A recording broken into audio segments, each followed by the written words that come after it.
अरे कपड़े धूप में किससे पूछकर सुखा रहे हो? तुम्हारे बाप की धूप है क्या? धूप चोर कहीं के, शर्म नहीं आती? गरीब मुल्क को नुकसान पहुंचा रहे हो, हुकूमत को लूट रहे हो। अरे साहब, पूरी दुनिया के लोग कपड़े धूप पर ही सुखाते हैं, इसमें चोरी कैसी?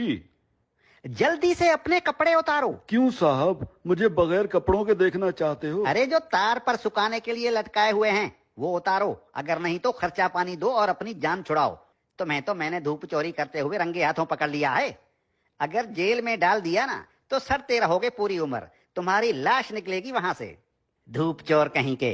अरे साहब, चोरी कैसी? अरे धूप पर हुकूमत ने टैक्स लगा दिया है, अब धूप पर कपड़े सुखाने का बिल आएगा। हाँ, लेकिन साहब हमने तो सुना है कि हुकूमत ने सोलर सिस्टम पर टैक्स लगाया है। अरे सोलर सिस्टम क्या पानी पर चलता है? नहीं साहब, सोलर सिस्टम तो धूप पर ही चलता है। तो टैक्स किस पर लगा? साहब सोलर सिस्टम पर। अरे धूप पर लगा ना, मुझे पागल समझ रखा है क्या? धूप चोर कहीं के। धूप को सरकार ने अपनी तहवील में ले लिया है, खबरदार जो मुफ्त में धूप इस्तेमाल की। अब सोच क्या रहे हो, उतारो कपड़े। साहब मैं सोच ये रहा हूँ कि कैसे कैसे टैक्स लगा रही है हुकूमत हम आवाम पर। रेडियो हमारे बाप दादा सुनते थे और उसका टैक्स अब हम अदा कर रहे हैं। पीटीवी हम देखते नहीं, उसका टैक्स भी देना पड़ता है। बिजली का मीटर अपने पैसों से खरीदा और लगाया अपने घर की दीवार पर, लेकिन उसका किराया टैक्स की सूरत में देना पड़ता है। बिजली आने का टैक्स, बिजली जाने का टैक्स। अरे साहब, हम कौन कौन से टैक्स अदा करें? और जो IMF का कर्जा लेकर खा गए हो वो कर्जा कौन उतारेगा? अभी तो सांस लेने पर भी टैक्स लगेगा। मुफ्त में ऑक्सीजन गैस इस्तेमाल कर रहे हो, अपने बाप का माल समझ रखा है क्या?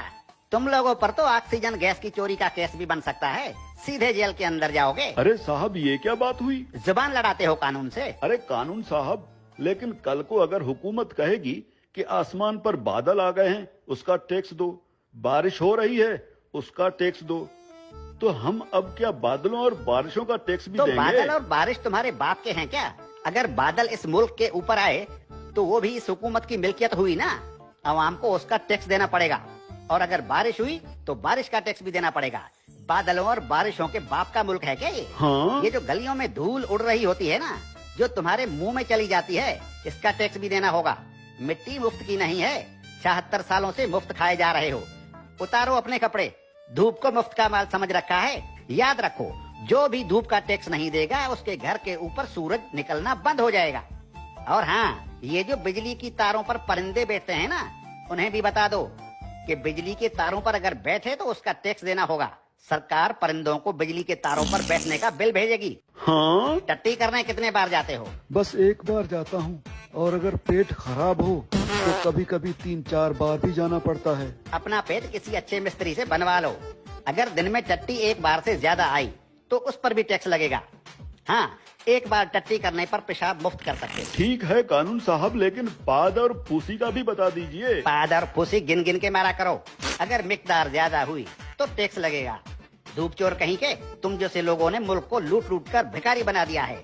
अब ये मुल्क मजीद नुकसान बर्दाश्त नहीं कर सकता। हर चीज को अपने बाप का माल समझ रखा है। अब कानून हरकत में आ गया है, अब ऐसा नहीं चलेगा। हाँ? देखो, मुर्दा लोगों के डेथ सर्टिफिकेट बिल्कुल मुफ्त बनवा सकते हो। और क्या करे हुकूमत इस आवाम के लिए? देखो हुकूमत को कितनी फिक्र है इस आवाम की। अरे हुक्मरान मुल्क की सड़कें बंद करवा कर 100 बड़ी और दुनिया की महंगी तरीन गाड़ियों की कतारें बनाकर दिन रात मगरिब से मशरिक और शुमाल से जुनूब के चक्कर लगा रहे होते हैं। किसके लिए? आप आवाम के लिए। तंदूर पर रोटियां लगवा रहे हैं। इतनी फिक्र है हुकूमत को इस आवाम की। इस हुकूमत के किस किस भलाई से मुंह फेरोगे साले?